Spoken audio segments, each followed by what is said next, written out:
ബഹുമാനപ്പെട്ട അംഗം Shri V D Satheesan ഏഷ്യാനെറ്റിൻ്റെ ഒരു CD ഇവിടെ മേശപ്പുറത്ത് വെക്കാനായിട്ട് അനുമതി ചോദിച്ചിട്ടുണ്ട്. ആ അനുമതി ലഭിക്കുകയാണെങ്കിൽ അതിവിടെ മേശപ്പുറത്ത് വെക്കും.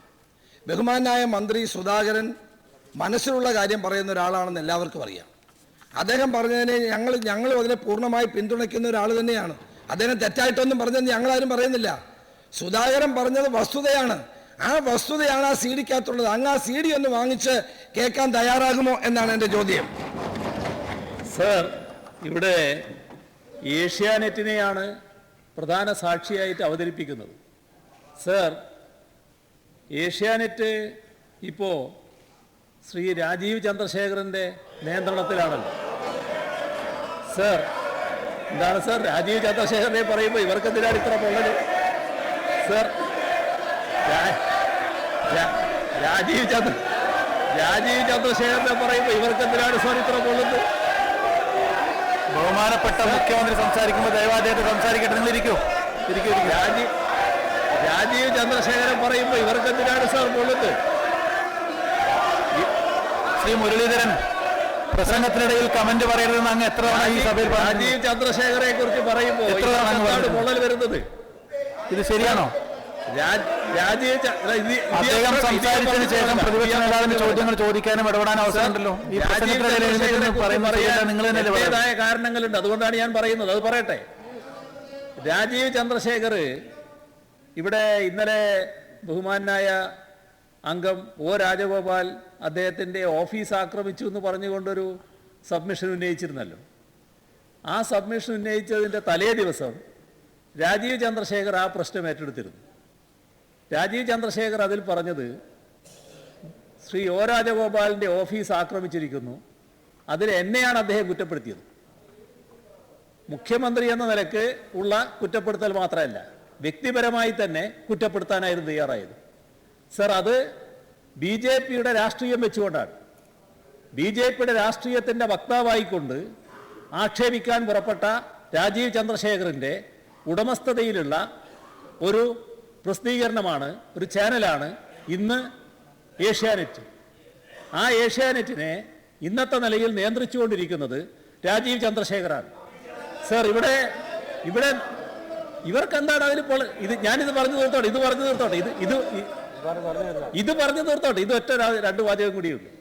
സർ, രാജീവ് ചന്ദ്രശേഖർ ഇവിടെ നടന്ന പല കാര്യങ്ങളെക്കുറിച്ചും എങ്ങനെയാണ് വാർത്ത നൽകേണ്ടത് എന്ന് പോലും ഏഷ്യാനെറ്റിനോട് നിർദ്ദേശിച്ചിരുന്നു എന്നുള്ളതും വസ്തുതാപരമായ കാര്യമാണ്.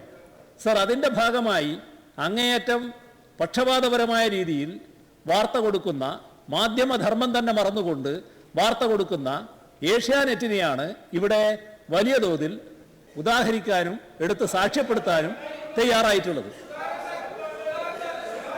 ബഹുമാനപ്പെട്ട പ്രതിപക്ഷ നേതാവിനെ സംസാരിക്കാൻ അനുവദിക്കും. ബഹുമാനപ്പെട്ട മുഖ്യമന്ത്രി, അങ്ങേക്കറിയാമല്ലോ P. ഗോവിന്ദപിള്ളയെ. ഇന്ത്യയിൽ കമ്മ്യൂണിസ്റ്റുകാർക്ക് ആർക്കും മറക്കാൻ കഴിയാത്തൊരു പേരാണ് P. ഗോവിന്ദപിള്ള. അദ്ദേഹത്തിന്റെ മകനാണ് ഏഷ്യാനെറ്റിന്റെ ന്യൂസ് എഡിറ്റർ എന്നുള്ള കാര്യം അങ്ങ് മറന്നു പോകരുത്. രാജീവ് ചന്ദ്രശേഖരനെ പറ്റി പറയാൻ ഞങ്ങൾക്ക് കൊള്ളേണ്ട കാര്യമൊന്നുമില്ല. പക്ഷെ ഏഷ്യാനെറ്റ് ഈ നാട്ടിലെ ഏറ്റവും നിഷ്പക്ഷമായ ഒരു മീഡിയയാണ് എന്ന് എല്ലാവരും പരക്കെ അംഗീകരിച്ചിട്ടുള്ള കാര്യമാണ്. ഏഷ്യാനെറ്റിനെ പറ്റിയുള്ള അങ്ങയുടെ പരാമർശം വളരെ ദൗർഭാഗ്യകരമായി പോയി. P. ഗോവിന്ദപിള്ളയുടെ മകനാണ് MG രാധാകൃഷ്ണൻ, അദ്ദേഹമാണ് ന്യൂസ് എഡിറ്റർ എന്നുള്ള കാര്യം അങ്ങ് മറന്നു പോകരുത്.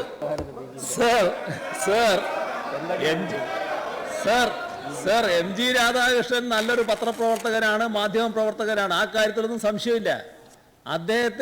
അദ്ദേഹത്തിൻ്റെതായ പരിമിതികൾ സ്വാഭാവികമായും അതിനകത്തുണ്ടാവും. പക്ഷേ നാം കാണേണ്ടത് നയപരമായി ഒരു ചാനലിൻ്റെ തീരുമാനങ്ങൾ അതിൻ്റെ ഉടമകളാണ് തീരുമാനിക്കുക. അതിൽ അദ്ദേഹത്തിന് അത്രത്തോളം ചെയ്യാൻ കഴിയില്ല. അതുകൊണ്ട് MG രാധാകൃഷ്ണൻ യോഗ്യനായതുകൊണ്ട് ഈ പറഞ്ഞ രാജീവ് ചന്ദ്രശേഖർ അതേപോലെ ആകണമെന്നില്ല. രാജീവ് ചന്ദ്രശേഖർ അദ്ദേഹത്തിൻ്റെ രാഷ്ട്രീയം വെച്ച് അദ്ദേഹം നിലപാട് സ്വീകരിക്കുകയാണ്. സർ, അതിൻ്റെ ഭാഗമായി ഏഷ്യാനെറ്റേതായ നിലപാട് സ്വീകരിക്കുന്നുണ്ടാവും. ഞങ്ങൾക്കതൊരു ഏതെങ്കിലും തരത്തിലുള്ള ഒരു പ്രശ്നമായിട്ട് തോന്നിയിട്ടില്ല. പക്ഷെ വലിയൊരു സാക്ഷ്യപ്പെടുത്തൽ വന്നപ്പോൾ എന്താണ് എന്ന് പറഞ്ഞു എന്ന് മാത്രമേ ഉള്ളൂ. അതിനുവേണ്ടി മാത്രമാണ് സമയം ചെലവഴിച്ചത്. ഇനി ഏഷ്യാനെറ്റ് വേണ്ട, വേറെ മാധ്യമങ്ങളുടെ ഈ CD ഞങ്ങൾ അങ്ങേക്ക് തരാം. ഇത് ഏഷ്യാനെറ്റിനോട് അങ്ങക്ക് വ്യക്തിപരമായ വിരോധമുണ്ടെന്ന് എനിക്ക് മനസ്സിലായി. ഏതായാലും വാർത്ത കൊടുക്കുന്നത് ന്യൂസ് എഡിറ്റർ അറിയാതെ ഒരു വാർത്തയും ഒരു ചാനലിന്റെ ചെയർമാനായിരുന്ന ഒരാളാണ് ഞാൻ. കൊടുക്കാൻ കഴിയത്തില്ല എന്ന് എല്ലാവർക്കും അറിയുന്ന കാര്യം.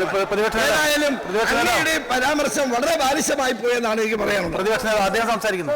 ശ്രീ ജി സുധാകരൻ സംസാരിക്കുന്നു. ഇവിടെ എന്താണ് അദ്ദേഹത്തെ അദ്ദേഹം സംസാരിക്കുന്നു. ജി സുധാകരൻ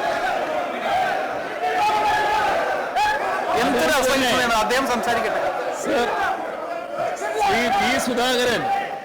ശ്രീ ജി സുധാകരൻ പ്രസ്താവന നടത്തിയെന്ന ബഹുമാനപ്പെട്ട അംഗത്തിന്റെ ആരോപണം അടിസ്ഥാനരഹിതവും വസ്തുതാവിരുദ്ധവുമായ കാര്യമാണ്. കിഫ്ബി മുഖേന സംസ്ഥാനത്തുണ്ടാകുന്ന വികസന കുതിപ്പിനെ പറ്റിയാണ് സംസാരിച്ചത് എന്ന് അദ്ദേഹം തന്നെ വ്യക്തമാക്കിയ കാര്യം ഞാനിവിടെ ഉദ്ധരിക്കുകയുണ്ടായി. അതോടൊപ്പം തന്നെ താൻ പറഞ്ഞ നല്ല കാര്യങ്ങൾ തമസ്കരിക്കുകയാണ് മാധ്യമങ്ങൾ ചെയ്തതെന്ന് അദ്ദേഹം വ്യക്തമാക്കിയിട്ടുമുണ്ട്. ആ വിശദീകരണവും മാധ്യമങ്ങളിൽ വന്നിട്ടുണ്ട്. സർ, ഈ മന്ത്രിസഭ കൂട്ടുത്തരവാദിത്വത്തിൻ്റെ അടിസ്ഥാനത്തിൽ തന്നെയാണ് പ്രവർത്തിക്കുന്നത്. കൂട്ടുത്തരവാദിത്വത്തെ ബാധിക്കുന്ന ഒരു പ്രവൃത്തിയും ഈ മന്ത്രിസഭയിൽ ഒരംഗത്തിൽ നിന്നും ഉണ്ടായിട്ടില്ല. എല്ലാവരും കൂട്ടുത്തരവാദിത്വത്തോടെ തന്നെയാണ് കാര്യങ്ങൾ നിർവഹിച്ചു പോകുന്നത്. മറിച്ചുള്ള ആരോപണങ്ങളെല്ലാം രാഷ്ട്രീയ പ്രേരിതമായിട്ടുള്ള ആരോപണങ്ങൾ മാത്രമാണ്. രാഷ്ട്രീയ പ്രേരിതമായി സഭക്കകത്ത് നടക്കുന്ന നടപടികളും പുറത്തു നടക്കുന്ന സമരങ്ങളുടെയും ഗതി എന്തായിരിക്കുമെന്ന് ഞാൻ പറയാതെ തന്നെ പ്രതിപക്ഷത്തിന് അറിയാവുന്നതാണ്. സർ, അതാണ് മൂന്നാറിലെ സമരത്തെപ്പറ്റി ഇന്നലെ മാതൃഭൂമി കൊടുത്ത ഒരു വാർത്ത. അത് പെരുവഴിയിലായി പോയി എന്നാണ് വാർത്ത വന്നിട്ടുള്ളത്. എത്രമാത്രം കൊട്ടിഘോഷിച്ച് ആരംഭിച്ചു വന്നായിരുന്നു അത്.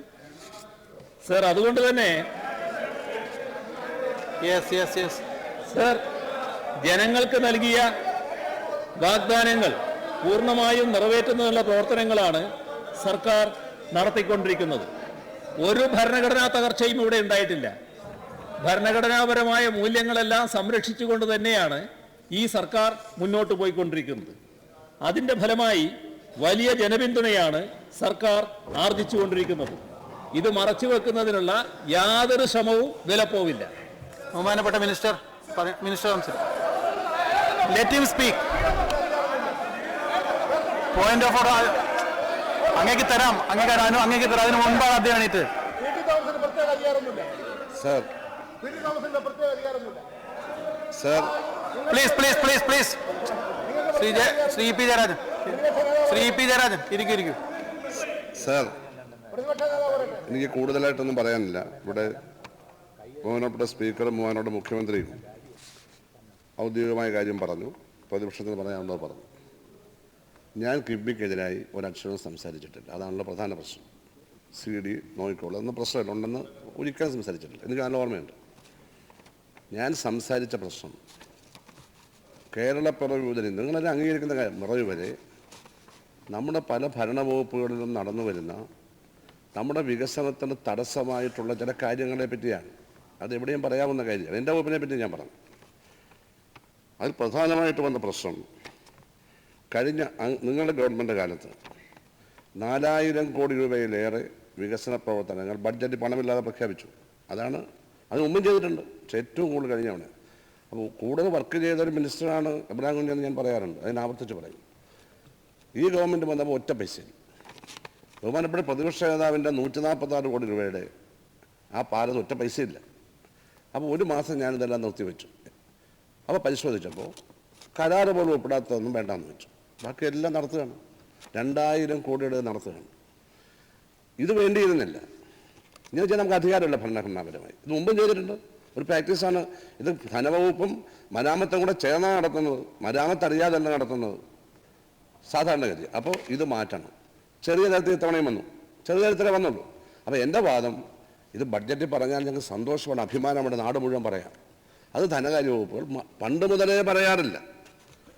അതാണ് ഞാൻ ആ വാക്ക് പ്രയോഗിച്ചത്. ഇതാണ് പ്രശ്നങ്ങൾ നോക്കിക്കോളൂ. ഇവരൊന്നും ഞാൻ പറഞ്ഞാൽ കിഫ്ബി എതിരായിട്ട് പറഞ്ഞത് മാത്രമല്ല, അങ്ങയുടെ മണ്ഡലത്തിൽ നടക്കുന്ന വികസനം വരെ ഞാൻ പറഞ്ഞു. ഞാൻ ദീർഘിപ്പിക്കുന്നില്ല. കിഫ്ബിക്ക് അനുകൂലമായി മാത്രമേ പറഞ്ഞുള്ളൂ. കിഫ്ബിയുടെയാണല്ലോ മനോരമ കൊടുത്ത വാർത്ത. അതിന് പക്ഷേ മനോരമ അത് മനസ്സിലാക്കി. എൻ്റെ വിശദീകരണം വന്നപ്പോൾ ഇന്നത് കൊടുത്ത ഒരൊറ്റ അക്ഷരം പിന്നെ പറഞ്ഞില്ല. അതായത് മനോരമ പറയും, അതിൻ്റെ അടിക്ക് പറയും, പറയാനില്ല. ദയവായി ഇത് അംഗീകരിക്കുക. നിങ്ങളുടെ ഉദ്ദേശങ്ങൾ നടന്നല്ലോ. ഞങ്ങൾക്ക് പറയാനുള്ളതും പറഞ്ഞു. ദയവായി. എന്താണ് പോയിന്റ് ഓഫ് ഓർഡർ? സർ ബഹുമാനപ്പെട്ട അവരോടൊന്നും മിണ്ടാതിരിക്കാൻ പറയണം സർ. പോയിന്റ് ഓഫ് ഓർഡർ ആണ്, പോയിന്റ് ഓഫ് ഓർഡർ. ബഹുമാനപ്പെട്ട സർ ബഹുമാനപ്പെട്ട നിങ്ങൾ ഉണ്ടായിരിക്കും. പോയിന്റ് ഓഫ് ഓർഡർ അറിയിക്കാനുള്ള അനുവാദം അവകാശം ചേർന്നല്ലേ? അല്ല ഒരു ബഹുമാനപ്പെട്ട മുഖ്യമന്ത്രി രാജീവ് ചന്ദ്രശേഖരനെയുമായി ബന്ധപ്പെടുത്തി ഈ കോൺഗ്രസിന് BJP കണക്ഷനെ പറ്റി ഒരു സൂചന തന്നുകൊണ്ട്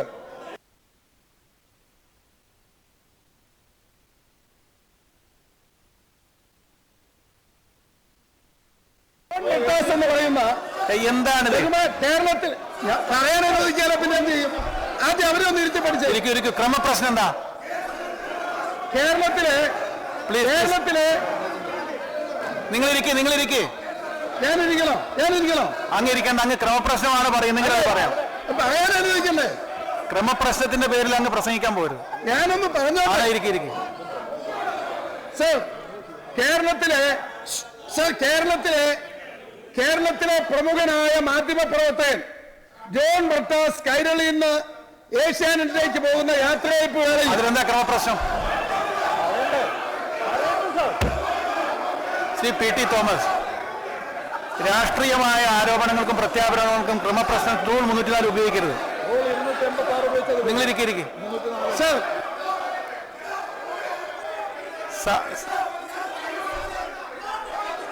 അദ്ദേഹം പൂർത്തീകരിക്കാൻ ശ്രമിക്കുന്നത് എന്താണ്? അദ്ദേഹം എന്താണ് അദ്ദേഹം പറയാൻ പോകുന്നത്? എന്തിനാണ് ഇങ്ങനെ പ്രകോപിപ്പിക്കുന്നത്? പ്ലീസ് PT തോമസിനെ പോലെയുള്ള സീനിയറായ ഒരാൾ എന്തിനാണ് ഇങ്ങനെ പ്രകോപിപ്പിക്കാൻ? എനിക്ക് സൗണ്ട് അല്ല, അങ്ങ് ക്രമപ്രശ്നമാണോ പറയുന്നത്? ഞാൻ പറഞ്ഞ കാര്യം പൂർത്തിയാക്കാതെ എന്ത് സംഭവിച്ചാലും ഞാൻ ഇരിക്കുന്ന പ്രശ്നമില്ല. അങ്ങ് ഇരിക്കുന്ന നിർബന്ധമില്ല. പക്ഷെ മൈക്കോളാണ് ഞാനാ തീരുമാനിക്കുക. അവരെ ഇരുത്ത്. അങ്ങൊരു വാചകം കൊണ്ട് അങ്ങനെ ക്രമപ്രശ്നം പറഞ്ഞ് അവസാനിപ്പിക്കൂ. അങ്ങൊരു വാചകം കൊണ്ട് പ്ലീസ്. പ്രതിപക്ഷ നേതാവ് പറയട്ടെ. സർ, ബഹുമാനപ്പെട്ട സ്പീക്കർ സർ, ഈ സഭയിലെ ഏതൊരംഗത്തിനും ചട്ടങ്ങൾ അനുസരിച്ച് പോയിന്റ് ഓഫ് ഓർഡർ ഉന്നയിക്കാനുള്ള അവകാശമുണ്ട്. ആ പോയിന്റ് ഓഫ് ഓർഡർ ഉന്നയിക്കുമ്പോൾ അങ്ങാണ് റൂൾ ചെയ്യേണ്ടത്. അപ്പോൾ ദയവായി ഒരംഗത്തിനുള്ള അവകാശത്തെ നിഷേധിക്കുന്നത് ശരിയല്ല. അത് ഭരണകക്ഷിയാണേലും പ്രതിപക്ഷമാണേലും നമുക്ക് എല്ലാവർക്കും ഉള്ള അവകാശമാണ്. അപ്പോൾ റൂൾ അത് അങ്ങ് അദ്ദേഹത്തെ പ്രസംഗിക്കാൻ അനുവദിച്ചു.